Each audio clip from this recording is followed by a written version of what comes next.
May 25th, 2020. We are now in the middle of Q4, the most consequential quarter in company history. It's not just the consequential quarter for company, but it's also an added pressure for sellers. And my pressure is a little bit different because I have to wrestle with what Trevor Noah calls the black tax. That means I have to be better than them. I have to sound better than them. I have to impact the line better than them. And this afternoon, I get a text in my group chat, and the subject line says, "Unarmed black man killed by officer." You have to understand, I've seen this many times. And I opened that, clicked the link,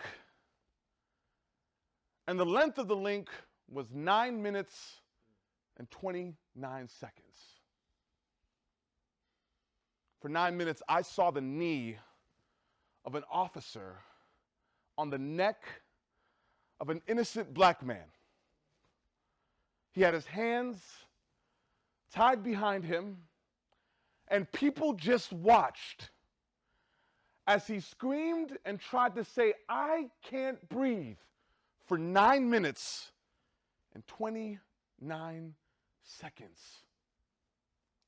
I've seen innocent black people murdered before, but this one, it hit me different because I felt George Floyd. In that moment, I was George Floyd. Because 14 years prior to this, I have had the knee of corporate America on my neck. And it suffocated me professionally, it suffocated me financially, and it suffocated me mentally. Here's how it choked me professionally. I remember this year I was ranked the #1 rep in the nation, sitting at 400% of my number. I actually hit my number in Q2, so it was just gravy training from there on. I won the Changemaker Award. I've done all these incredible things. And I remember submitting my name for promotion that I now could become an executive director. My colleague, white male, did the same. He wasn't nearly as good as I was performing, but we will exchange conversation like, this is going to be the year we get promoted. And we have Q4 reviews, and he goes in to the manager's office, and he comes out excited. He said, "Joe, guess what? I got promoted." And I get called in. Now, my chest is high. I'm confident. I mean, when you have 400% of your number, like this, I'm winning right now.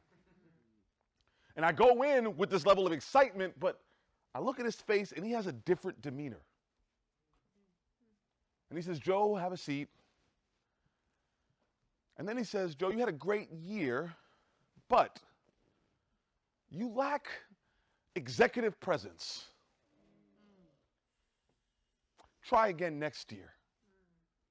Choking. And that has showed up financially. Because, what does executive presence really look like? And so I had to make some wholesome changes. So the first thing is I ditched my 96 Honda Accord. And I said, I'm going to have to get me a new car. And so I get a ride to the dealership. Now, you'll be surprised what a dealer would give somebody with a little bit of money and a decent credit score. And I go to the dealer, and I said, "Mr. Dealer, look, I want to look like an executive director. What kind of car do I have to have?" And he says, "Oh, I got something really nice for you." And there she was. Black convertible, Camaro, interior leather, V8 engine, black rims. He says, "This is what an executive director looks like."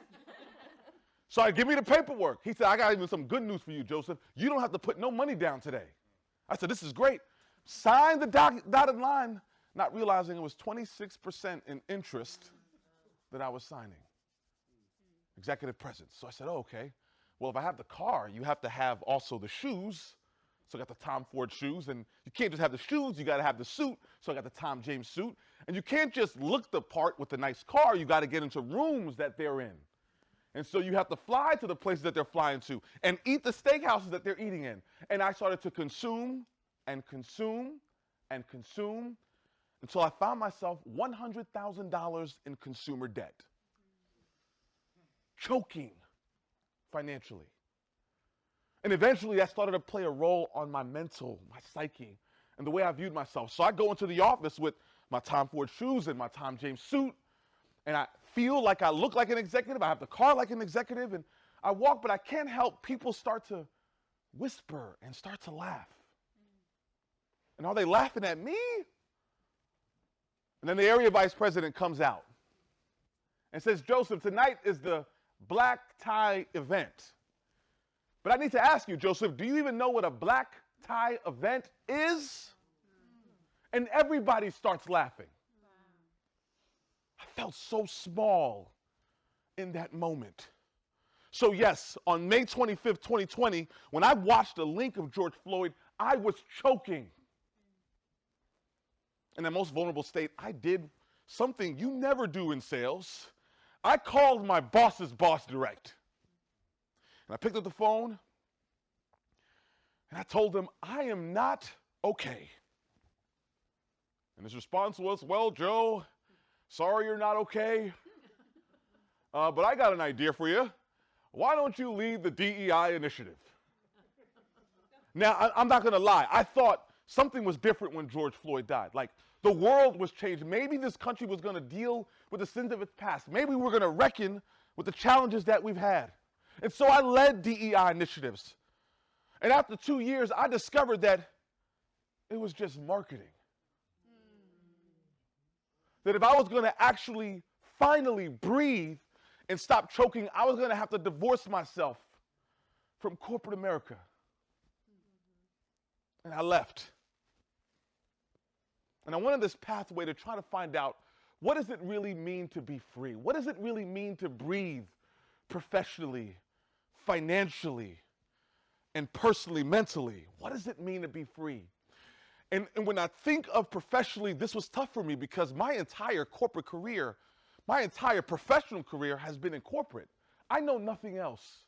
And I did something that honestly I have never really done before. I actually sat down in silence and listened to my thoughts.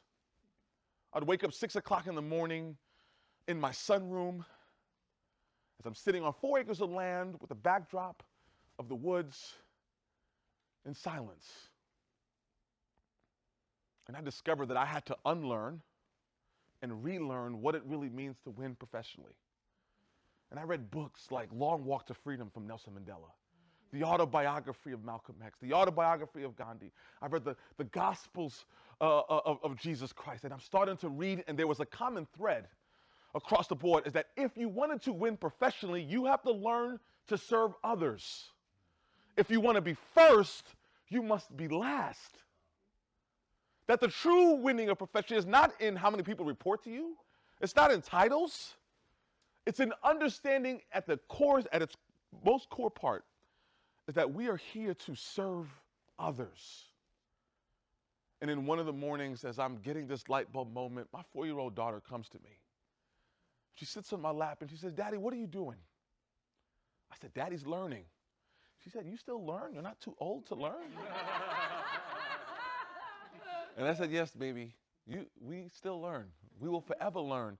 But I looked in her eyes and I did something that was different. I told her, Nia, you can be whatever you want to be.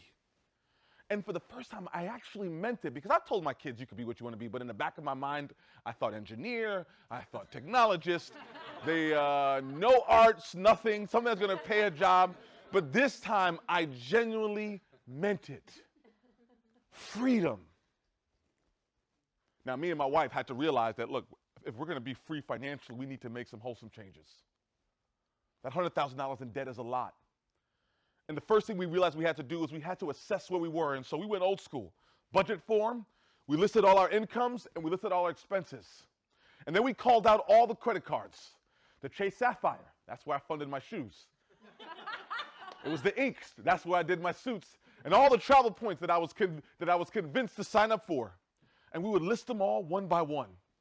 And we'll focus on the one with the highest interest. We'll knock it down and we celebrate it. And the second one, we knocked it down and we celebrated. And we kept doing it till eventually we became debt-free.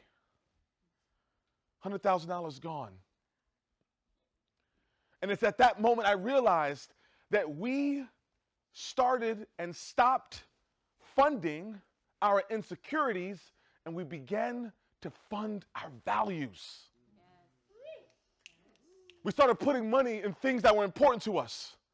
We built organizations to help young black kids who struggle with the same things I struggle with, to help them know that they are enough. We invested in giving scholarships to black kids so that we can improve the education for our people. And once we started to defund our insecurities and fund our values, something happened between my wife. We finally started to dream again. That organization that we had started to grow, and we started doing things we never thought were possible, to the point where now we actually opened up a college in our ancestral land called Nyamwange Technical College that is giving young kids in the village an opportunity to get a degree and education in things like electrical engineering and plumbing so that they can get jobs. Wow. So now, here I am in western part of Kenya, in Kisii, and it's a sunny, beautiful day. And the whole community came out as we are cutting the ribbon and opening up this college, and you could see the governor's there and the member of parliament's there. And I look to my left, I see Nia and my son Wilson and my daughter Jade and my wife. And then to the right, I see my mom. And she says, "Son, I'm so proud of you." And you hear the crowd saying, "Nyamwange, Nyamwange." At that moment, I realized that there is a genius inside of me. That regardless of what corporate America says or the white manager says, regardless of what happened, I started to discover that I am enough. And that I'm beautifully and wonderfully created. Freedom. And so now today, that organization that I talked about, I have the privilege to serve as the executive director and founder of the Nyamwange Foundation, an organization that is not only giving education opportunities to young black kids, but we are helping young black kids reimagine what's possible for them.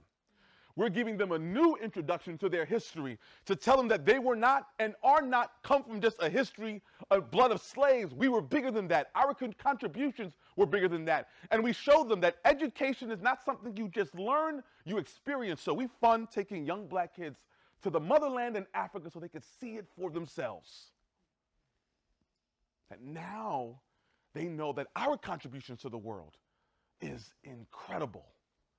That we were people who led in education with the first college system in Timbuktu, that people like Socrates and Plato came to Africa to learn from our people, that there is something rich, that we still have pyramids that we've built that are still up till this day.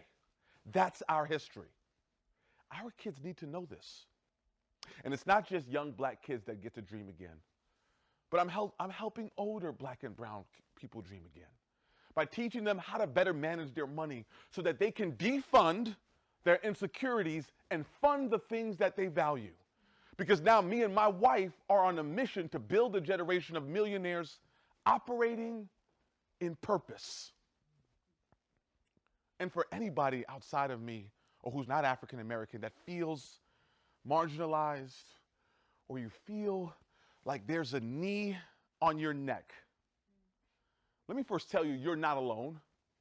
I know what it feels like. But more importantly, I want to tell you that you are enough. And I want to be very direct. For the white man who has privilege, speak. Don't cower. Because the people who are marginalized need you to fight. Fight for them as if you're fighting for your daughters. Fight for them as if you're fighting for your sons. Fight for them as if you're fighting for your brothers. Because if you fight and we fight, then we all can breathe.